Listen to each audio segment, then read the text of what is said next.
So,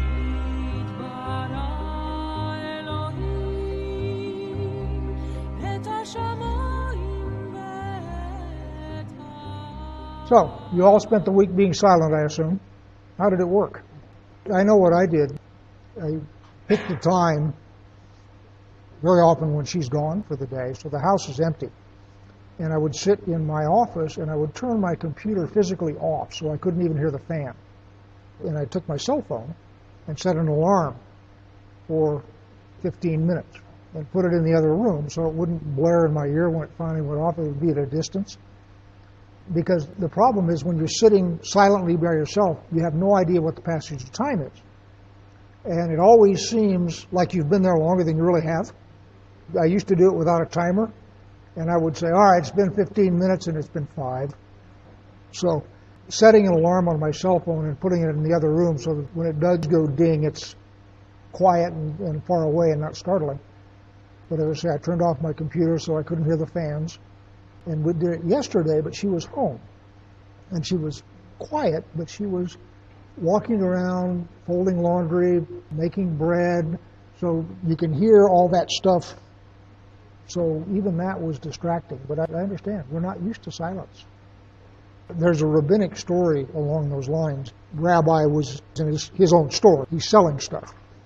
And time of prayer came, and he put his tallit over his head, and he's bowing in prayer, and somebody comes into the store and makes him an offer for some piece of merchandise. And he doesn't say anything because he's praying. And the guy doesn't realize what's going on, so it must not have been enough, so he ups his offer. And he goes through 3 offers before the rabbi is done praying. When he's done praying, he then turns around to the guy and he accepts the original offer. He says, when you made the original offer, I had decided in myself that I was going to accept it. But I wasn't going to interrupt my conversation with God. So having decided that your original offer was fine, that's the offer I'm going to take. And one other thing, this is not Eastern meditation that you're doing. You're not making your mind blank. What you are doing is you're listening. In other words, I'm sitting there and I'm trying to shut myself up and shut the world up so I can hear. So my goal is not to make myself empty. My goal is to concentrate on listening for the voice of God. Because if you make your mind blank, something may very well come in and fill those thoughts for you with stuff that you don't want. So I'm not talking against being at peace. I'm simply saying if your goal is to blank yourself out, then that's a mistake. What you really want to do is you want to be listening. I invite God to speak to me before I start, and then I just shut up and listen, and that's the exercise. The exercise is not to become a blank slate. One of the things that the guy that wrote the Mussar book was saying, that the noisiest thing around is his own mind. And that's hard to settle. You don't want to get condemned because your mind goes off in a strange direction. What you want to do is learn to think about what you're thinking about. And when you realize that your mind is over here and you really want to be quiet, you can just gently bring it back and say, okay, we're not going to think about that right now, and settle. And about 30 seconds later, it'll be off somewhere else, and you just gently drag it back. And as you practice that, you'll get better at it. It's like anything else. And I would very gently suggest to you all that you might want to, for a while, not just a week, incorporate silence in your routine until you get good at it. It's hard to get to silence. It truly is. I think, as I said last time, one of the reasons I enjoy hunting is, even if it turns out to be nothing more than armed hiking, it gets me away from all the distractions and very peaceful. And one of the things you might try at 2 o'clock in the morning is have a piece of scripture ready. In other words, preposition a piece of scripture that you've memorized and let that be the thing that you use to bring yourself back routinely. But silence is really hard. It truly is. It's not a simple thing. Which is why my suggestion to you all is you might keep going on this for a while, just because we are having so much trouble with it because we're not used to being quiet. Why do you think God gave His word to shepherds in the desert? They had a lot of silence. Most of you know I was in the Army. 3 o'clock in the morning when you're on guard duty, and the whole world is quiet, or at least you hope it stays quiet. That's a very peaceful time. I can remember being in the high desert as the sun was coming up and we were expecting a regimental attack.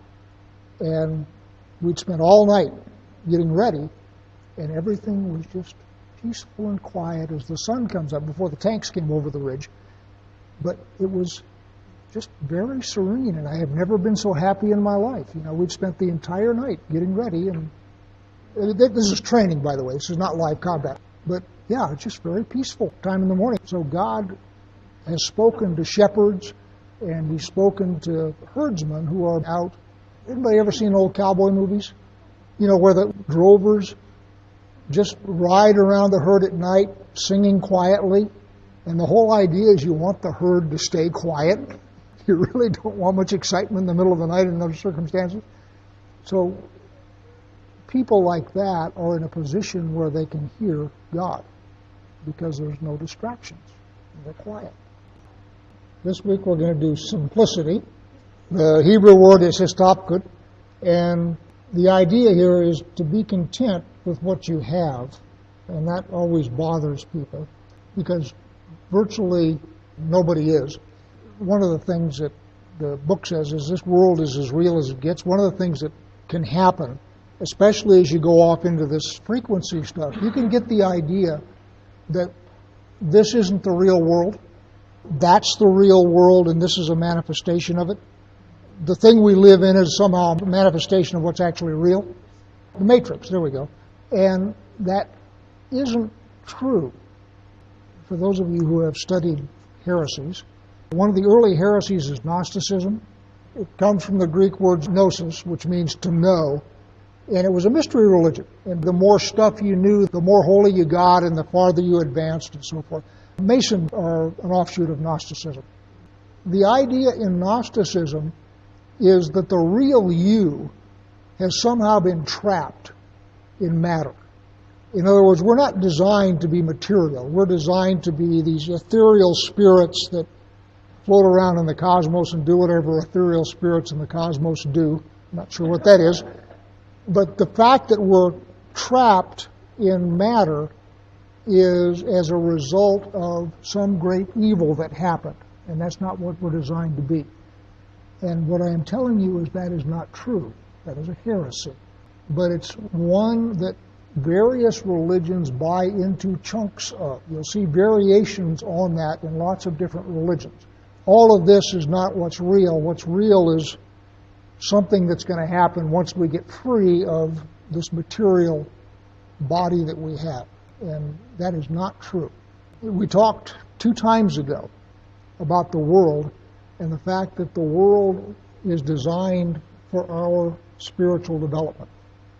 The way I've described it on a slide is the physical world defines the curriculum for our spiritual growth. In other words, God put us here because we need to be here for purposes that He has set out before us.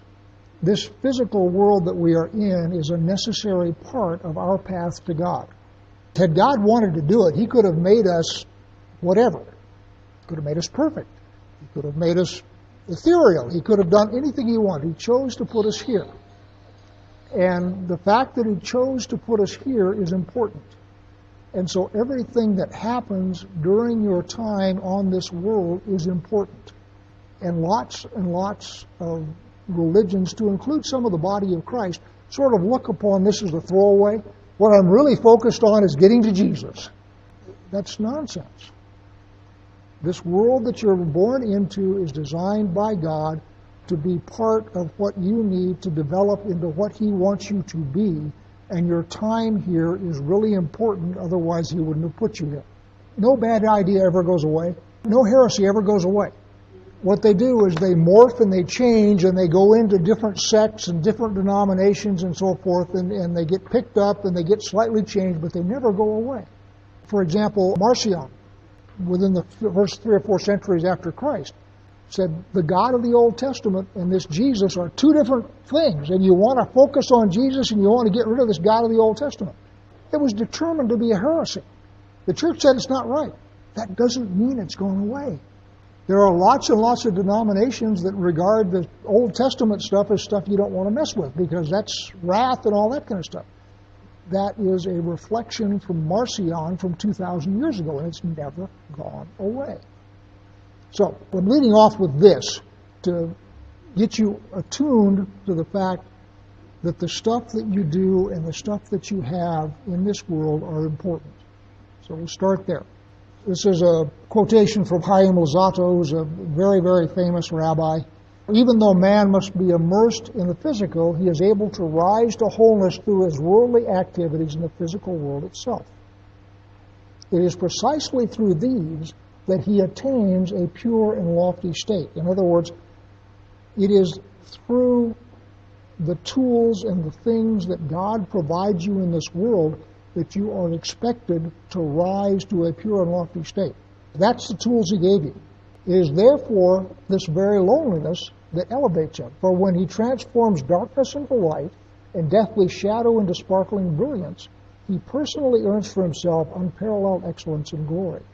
The idea is, while you're here, you are to use and transform this world that you are in for the glory of God and for your own spiritual development. And I'm doing all this because the next thing I'm going to do is I'm going to start telling you to get rid of stuff. So as I'm telling you to get rid of stuff, you need to understand it in this context. It is my belief, as well as the belief of most rabbis, that the resources that you are granted are calibrated to your spiritual needs. I believe that God puts you where he wants you for your own benefit. And then the book described cheese in the mousetrap because it is entirely possible to go off the rails here. And lots of people do. And if it weren't possible, then the whole thing wouldn't mean anything. And there's two ends to the spectrum, wealth and poverty. And if you get hung up in either one of those, you've lost your way. Now, that doesn't mean if you are poor, you've lost your way. It means that if you have a mentality of poverty, you've lost your way. Similarly, wealth, I think, personally, is the bigger trap. Because with wealth, the physical needs and your realization that you depend on God diminish. And one of the things that God says in Deuteronomy toward the end is, when you go into the land, and I bless your socks off, and your herds increase, and your wine vats flow, and your oil jars are overflowing, don't forget who gave it to you. Because in abundance, we tend to give ourselves credit for our own financial and agricultural acumen. Of, boy, I'm really a good gardener, I'm really a good money maker, and look at all the stuff I've done, and look at all I've got. And God tends to become less important to you because you are not living so close to the bone. If you are poor and you have nothing, and all you have to depend on God, it's easier, less complicated. So I describe this as cheese in the mousetrap. And one of the big chunks of cheese is wealth. And that's, by the way, what the problem is in the United States right now. We have become so wealthy that we have lost track of our dependence on God, which is exactly what Israel was warned against. Understand that neither poverty nor wealth are themselves bad, because I am going back to your resources are calibrated by God to your spiritual needs.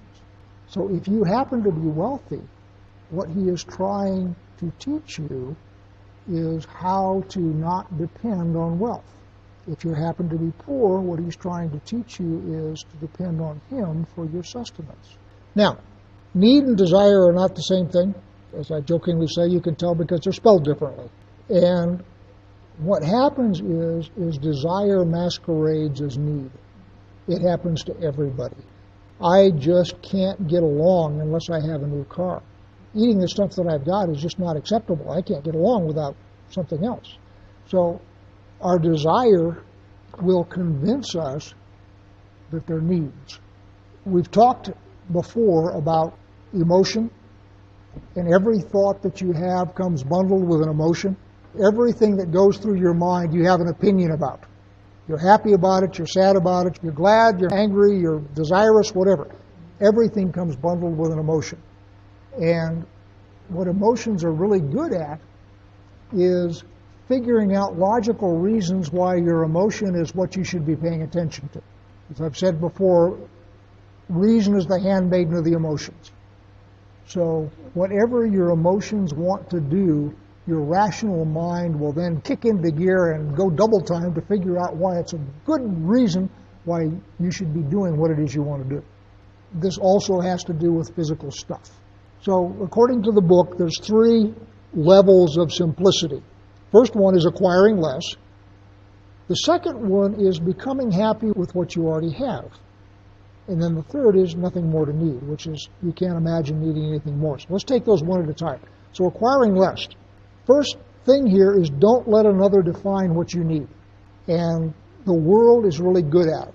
Fashion or advertising tries to convince you that what they want to sell you is something that you actually need. It is not the case that I want more hair. I need more hair. So I've got to buy this stuff to give me more hair because I really need it. Okay? And you guys all with your full heads of hair on, you don't understand. All sorts of reasons why I need something to put on my head to get more hair. And I need this set of clothes because the things that I do for the ministry of God, they wouldn't take my ministry seriously. And then politics is the other thing. And what politics does is tries to convince you that something that they're selling is something you need. You really need universal health care. You really need X, Y, or Z. And by the way, elect me and I'll get it for you. These are both in line with letting somebody else define for you what you need. Because remember, I said, once you decide you need something, your logical mind will kick in and throw the coal to the machine, and you'll figure out really good reasons why you need that. So you need to not let other people define what you need for you. Proverbs, whoever loves pleasure will be a poor man. Who loves wine and oil will not be rich. In other words, if the things that you desire are the things that are the cheese in the mousetrap.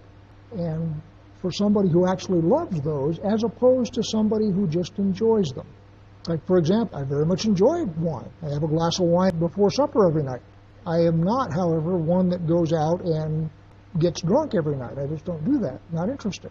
So all of these things are there to be used, but if they become your reason for living, then you're in trouble. And then Ecclesiastes. He who loves money will not be satisfied with money, nor he who loves wealth with his income. This is also vanity. And what the rabbis say is the way to kill desire is to starve it. Because if your desire is, in this example, for money, and we could go back to the other one for pleasure, wine, whatever the desire is, if you try and satisfy that desire, it simply gets stronger. Anything you feed gets stronger. That's the way feeding stuff works. You want somebody to get stronger, you feed them. You don't want them to get stronger, you don't feed them. So if, in fact, you have a drive for money, the last thing that you want to do is feed that drive. Now, the lilies of the field in the Gospels, God knows what you need. He knows you have to have clothes to wear. He knows you have to have food to eat. He understands all that. And he'll make sure that you get it. But avarice is your guidepost. It can never be satisfied. And so the only way then to get rid of those is to starve them. So if you have a love of money as opposed to just reasonably prudent, you save 10% of your paycheck and you put it in the bank, and those are all prudent things and there's nothing wrong with any of that. But if you're envious of wealthy people and you start putting yourself into positions where you can become wealthy because that's your goal to become wealthy, then you have a problem, and that should be starved. Now, having said that, there's nothing wrong with being wealthy. God gave, for example, Bill Gates a talent. And Bill Gates, with his talent, launched the personal computer revolution, and as part of that, he became a very wealthy man. I don't know anything about Bill Gates. I'm not holding him up as a paragon either way. But doing things in the spirit of Gates where I've got a talent, I've got an idea, I'm going to make it, and people are just going to shower with money. There's nothing particularly wrong with that unless money becomes the goal. All right. Becoming happy with what you have. One of the things that we don't like is abstinence. Nobody ever does. And the example that I will give you of doing better with less is Shabbat. Does anybody here feel deprived for not having 7 full days to do what he wants to do? So what you've done is you have deprived yourself of the use of 1/7 of the week. You've turned that over to God, and you've said, I can't work on my own stuff that day. I can't do what I want to do. All I've got that I can do is come and be in your presence and be with your people and talk about you. That's it. And I will gently suggest, since you're all sitting here like that, most of you don't miss that 7th day of being able to do your own thing. So learning to become happy with what you have is in that same spirit. What you will discover as you become happy with what you have, whatever that is it will become enough. Just like you've discovered that 6 days with a Shabbat is enough. But what you're doing is you're abstaining. Because the rest of the world is out there playing soccer and mowing their lawns and shopping and doing all the kinds of stuff that the rest of the world does, and they're going 7 days a week, and they're looking at you and say, I can't get everything I need done in 6 days. It's just not possible. I need to use all 7 days for what I need to do. I can't take a day off. So becoming happy with what you have, the example of how that works is Shabbat. It also works with everything else. But I use Shabbat because it's something that everybody here understands. And then nothing more to need. One of the things that happens with want and ambition is that they suppress joy, because you wind up being consumed with the things that you want, ambitious you want, things that you want to achieve, things that you want to get, and so forth, and you start becoming anxious about those things, and you start striving for them, and what happens is they steal your joy. The book said it very well. Yesterday is past. You can change absolutely nothing about the past by worrying about it. It is not possible to change anything about the past. You can't do it. So bandwidth that you spend agonizing about the mistakes that you have made in the past is nothing but the hamster cage just running around at high speed. Doesn't go anywhere. The hamster never makes any progress. Worrying about the past is that. You can't do anything about it.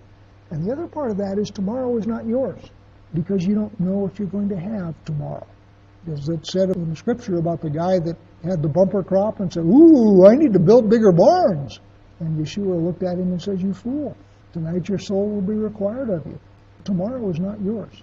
So as you get to the point where you are happy with what God has put you in, and don't get me wrong, being happy with where God has put you is not the same as sitting with your hands over your tummy and sitting on your blessed assurance and looking around and not moving. That's also a trap.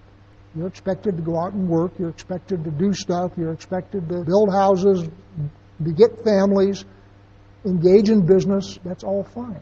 But there's a difference between that and what the rabbis call want or ambition, which is being driven, if you will. Being driven by fashion. I don't have as many toys as my neighbor has. He has a better car. He's got a camper. He's got a new barbecue grill. He just put a deck on his back. His lawn looks a lot better than everybody's lawn looks better than mine. But you understand. And when I get driven by that, that steals my joy. There's no problem learning from the past. As I've said before, we live in 3.5 dimensions. Length, width, height, and time. Time is half a dimension. You can look back, but you can't move back. You can move forward, but you can't look forward. So you can't see what the future is going to be, but you are moving into the future. So you're moving in that direction, but you can't see in that direction. You can look back, which is say you can remember, but you can't move back. So it's half a dimension. Length, width, and height, you can go either direction. So your experiences become the things that you build on for your spiritual curriculum, and you learn, and one hopes don't make the same mistakes twice. But one of the things that God says is, don't dwell on bitterness. Well, what's bitterness? I want to change what happened to me in the past, and I'm angry that I can't change something that's happened to me in the past, so I'm carrying bitterness and resentment around instead of living for today. You're living in the past. That's what resentment is. Except you can't live in the past because the past is closed off to you. Similarly, worry and anxiety are trying to live in the future. But you can't live in the future because the future hasn't happened yet. And as I say, tomorrow is not yours. You don't get tomorrow until it's given to you. And then once tomorrow's given to you, you got tomorrow, and that becomes yesterday, and you move on. A lot of people focus on the past, and they are walking through life backwards because their view is of the past, and they're either living past glories, or they are refighting lost battles, or something. They're mentally living in the past, but their butts are moving forward into the future. That's the whole point of living in the present, because the present is the only thing you have. The bottom line here is simplicity is about trusting God. Do you trust that God has got you where He wants you to be? Or has God made some cosmic mistake and you really should be a captain of industry or whatever? Then you'll correct it for Him. So the whole point of simplicity is learning to trust God that you are where He wants you to be, and He's got you where He wants you to be because there's something in where you are that is necessary for your spiritual development. I'm not a Calvinist, but I believe that God is interested in me. I believe that He's interested in what I'm doing and where I am. And I believe that He has set me here because there's stuff that He wants me to learn, and it's entirely possible for me to go off the tracks. It's entirely possible for me, when He wants me to be doing this, to go off this way and wind up someplace that He has no intention for me to be. That's entirely possible. So in that sense, I am not a Calvinist. But I'm also a believer that He set this thing up as a people character developer. And you have been provided the stuff that you need to have to do what He wants you to do for your development. Because if He didn't, it wouldn't be just to judge you on not having developed something if He didn't give you the resources. So, this week's exercise. I will suggest a possible phrase. You may use others. Use a proverb if you want. There's good proverbs on this all over the place. Happy with my portion. And the exercise is to consider what you have and consider what you need and see if those match up. And what most of us will find in that process is we have more stuff than we need. That's our problem here in the United States, is we got more stuff than we need. Other parts of the world, it's the other side. And quite frankly, I think abundance is a tougher spiritual test than poverty. And that's the other part of it, is the resources you have, why do you have them? Why are they there? There's something you're supposed to be doing with them, other than keeping them in a storage unit.